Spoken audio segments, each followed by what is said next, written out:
everybody, welcome to this week's episode of Why Orillia. Today I am joined by Mark at Pocket Skate and Vintage in downtown Orillia. Mark, thank you for being on the show. Yeah, thanks for having me. This is our first show back. I keep wanting to say post-COVID, but post-madness of COVID. Yeah, because it's still kind of here, yes. But we're at the point where, we're feeling a little more free with not wearing masks. Yes, we can actually. We've got our shots, Yep. so, it's 100%, feeling good. Yeah, so I'm really looking forward to this. So by popular demand, we are back. This is the first episode Awesome. back, and I'm happy to be here. It feels good. So normally we start every episode by giving you an opportunity. Tell me a little bit about who you are, what you do, where are we? All right, I'm Mark Watson. This is Pocket Skate and Vintage, a store that I've wanted to have my entire life from probably the first skateboard I bought when I was like 11 years old down at Kahuna Surf Shop. That that bit me. I got the bug of skateboarding and snowboarding, and it never left. Amazing. So when did you guys open? August 15th last year, so almost a year now. It's a heck of a time to open a new business. Yeah, some people would say a bad idea. I'm pretty sure a few of my friends did. My parents were kind of worried, but I let them know it's like, I know what I'm doing. I've done this, since I was, early teens. I've been, selling skateboards and snowboards, and I worked in the industry as a sales rep selling the stuff that I carry now to stores like this. And then I worked down at Kahuna for, I think like 18 years. So I was there for a long time with Casey and Tinica, and then with the owner that bought it after them. And then that's where, we didn't see eye to eye, and it was time for me to move on and start a new chapter. Yeah, it's amazing how, those experiences, and I remember seeing you when I used to go into Kahuna to, buy a winter coat. And, stuff like that, yeah. Exactly. And so it's interesting. Talk to me a little bit more. I want to dig a little bit deeper in the timing of opening a business. Wow. Mainly, the only thing I could really say is there's no good time, I guess. Right. Like, it happens. I've been wanting to open a store, since I was probably 20. And every time I looked at it, it was like, oh my God, this is such a huge undertaking, and it's going to cost so much money, and I have no money. And where can I get money? I've got to do a business plan. I've got to do all this. And it was just terrifying to try and do that, especially doing it on your own. So I was lucky at this point to have Grace join me as a business partner, and be able to like bounce ideas off and figure out what we were doing. But it really isn't as hard as you think it's going to be, right? If you know what you want to do. 100%. And we got lucky that after I quit Kahuna, I spent a couple of weeks just finally relaxing and not having a job for the first time in like 20 years. And I just kind of puttered around town and looked at spots and stores that were still open, and made a couple of phone calls and talked to people.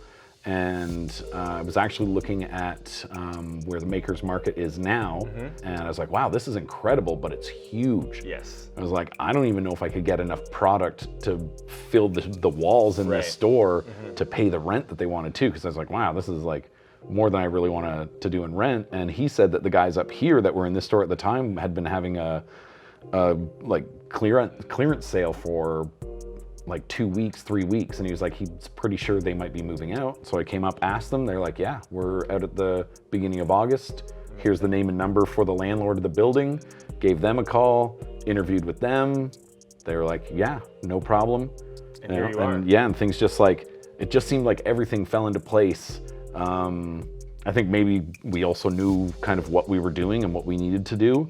Got in touch with the CDC, got a business loan from them, which is amazing. They're a great company for every town to have. Absolutely. To help small business get going. They really 100%.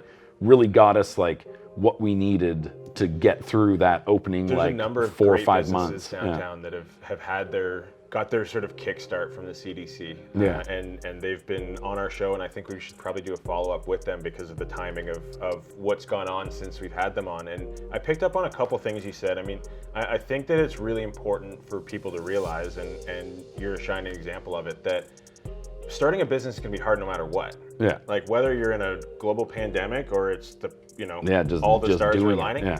It's going to be hard no matter what. But I think in talking to you now and a few other local businesses, the the pandemic sort of helped people focus a little bit. Like you can't afford to have waste in your company. You have to build yourself sort of lean and mean. You have to know what you're doing. But it's going to be hard no matter what. And if you just jump in and you know what you're doing and you don't overanalyze it and you just do. I think that's a lot of it is like really knowing what you're doing, like not biting into something that you've never done before. You know, that you're like, I don't even know what this is, but I really like it, you know, so I'm going to do it. It's like, you got to kind of, when times are really good, it's very easy for people to get distracted by that. They see the shiny object, they see this opportunity, they're, they've got some money, they throw some money at it. I'll do this. I don't know what I'm doing, but I'll try it. I'll figure it out because, that industry is booming. But when you get a pro like yourself that's been doing it for a long time, the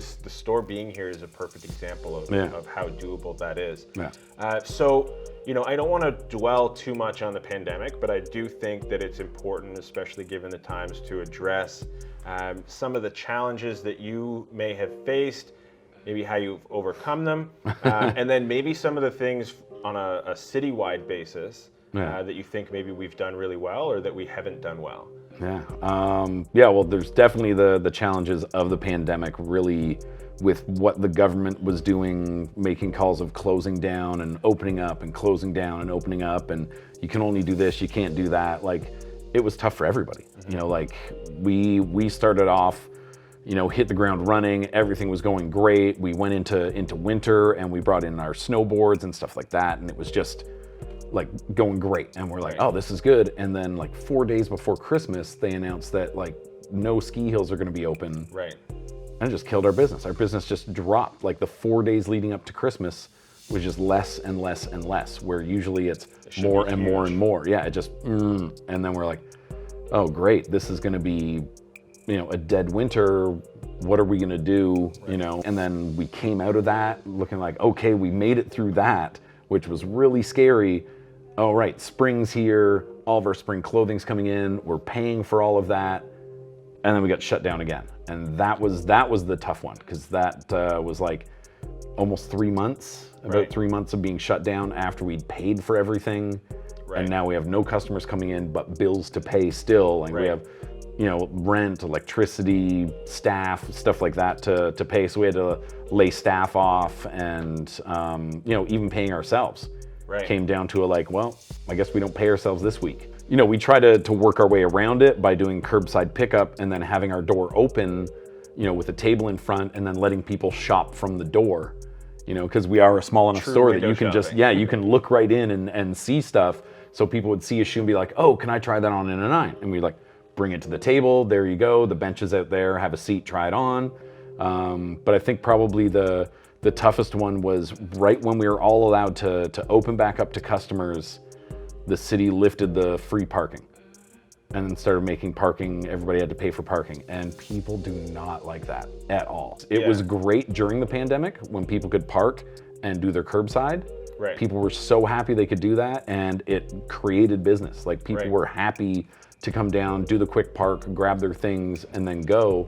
And then as soon as they lifted it, it slowed down. Well, and it's like now is the time that businesses can open and can start to thrive. And if that's the little ember that has started, I think that I agree with you. I think the city should throw gasoline on that. And let's really let it thrive. Doing the patio closing of the streets to get all the patios out, the summer patio program is amazing. That works great. And they should see by that, it's like, having openness to walk or park is a bonus. What I'm getting from you, and what I think is an amazing thing for other businesses and other entrepreneurs to build from, is you have to be able to adapt quickly. You have to be able to just figure it out. Life throws you this hurdle, and the businesses downtown that have survived are the ones that are like, okay, I'm going to figure this out. I'm going to do it. Just do something different. And I think that mentality, and I think that it'll, in my humble opinion, for businesses like you that haven't been open in a non-pandemic world, are going to see huge benefits from that in the long run, because when times get good, and you have a business that has been focused on not spending excessive amounts of money on nothing. Just being creative, trying to scrape by and doing a little more grassroots, using your social media as best you can to advertise your business.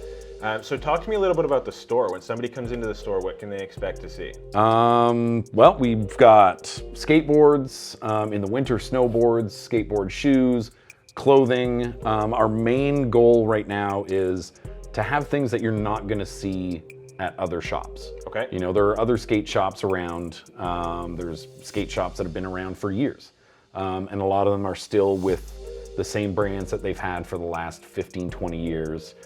Being a new shop, it's tough for us to get those brands, which is another hurdle that led us to like, hey, if we can't get that, what else is out there? Right. So we've gone after things that we've seen on Instagram or hear from friends of ours, guys that are on our skate team, mention to us.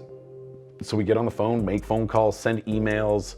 It led us to getting lines like Cookman Chefwear, which is a clothing company out of the US, that make this like really great chef pant inspired line of pants and shorts that skateboarders love to wear. And It's been like our #1 selling brand, and it's new, like no one knows about it. And now we were the first in Canada to carry it, and now there's another shop down near Toronto, a friend of mine that's trying it out, and he's saying it's doing well for him too. Like people are really liking it. Awesome. Like it's a great line. A few other like clothing lines that other people don't really touch on or see, so we're bringing those around.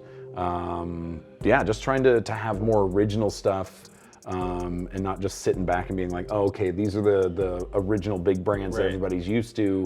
We'll do those because they're at the point where they're kind of spent. That's what skate shops were when I was a kid. When you went in, you're like, what is all this stuff? This is crazy. I've never seen this kind of thing before. And that's what we're trying to bring back. And then Grace has a great selection of vintage clothing, which is like amazing. That's what, a lot of, I would say 30 and unders are really into, is finding great vintage pieces to put along with what they're wearing.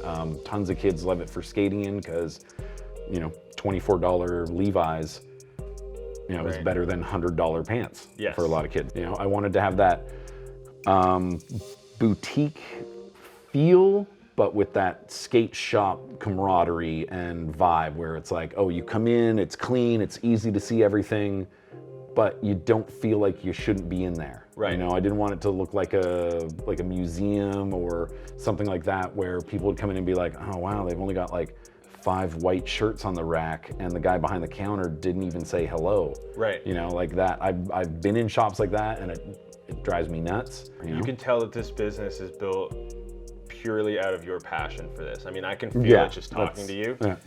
You've been around this, you've made those mental notes. I think that every great entrepreneur has spent their whole life making mental notes. Oh yeah, I've got like a checklist back there of like, here's all the things I hate when I go into a store. Here's all the things I love when I go into a store. And great entrepreneurs will just start something that is built out of that. They know what people like, they know what people don't like, and so many businesses don't take the time to think of that and to position their experience. When you come into a store, it's an experience. And I can tell that for people, the last time I stood on a skateboard was like 5 years ago, and I stood on it. I didn't like actually try and move. I stood on it and just fell off and broke my watch and smashed my arm. That happens. That was the last the last go for me. So before we wrap up, I just want to ask you, as we look into the future, it seems like we've been in this long mental fog for a year, and it seems like there's a light at the end of the tunnel. What are you excited about looking forward? Wow. Customers. For one, that's been great, is more people getting out and about and coming back around and being in stores. So I'm happy to see people out and moving around. It'd be great to see people start traveling again. I think we're gonna see still a lot of like local travel.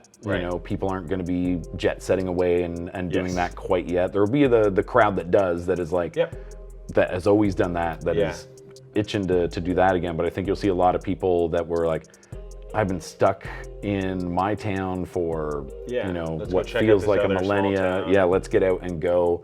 And we're seeing a lot of that already. Like every weekend is somebody new from a new town or new city that's Orillia's coming done by. a great job of sort of putting ourselves on the map. People know that we're a cool town. People know that we've grown a lot. People know that there's some great new businesses that have opened. And so I hope that you're right, and I hope that keeps coming and continues to come. Before I get to the big bad question that we end every episode with, where can people find you on social and more importantly, physically? Physically, well, we're 121 Mississauga Street East, downtown Orillia. You can find us on Pocket Skate and Vintage on Instagram and pocketskateandvintage.com. We end every episode the exact same way. This can be personal for you. This can be for the store. This could be for somebody that's never even been to Orillia that's thinking about coming. Answer it in whatever way you want. Why Orillia? Why not? No. Well, born and raised here. I've left. I've lived other places. As I said, I was a sales rep and drove all over Ontario, selling skateboard shoes and skateboards to different shops, and I've been to almost every town. And Orillia just it's home. Like we said, it's on the grow. Things are really happening. It's like there's no place like home. You know, like being here, you got it. It's great. Knowing everybody in town, the community downtown is great. You know, like we've got a great community of business owners and people that seem to have each other's backs and are more than willing to help out. And you know, so it's a good place to be. Yeah, I love it. Well, thank you so much for being on the thank show. you. Yeah. I appreciate it. For those of you watching, Pocket Skate and Vintage on Instagram, go check them out. But more importantly, come downtown and actually come to the shop. It's awesome come on in here, and I'm sure you'll love it. So thanks again, Mark. Awesome. I appreciate Thank you. it.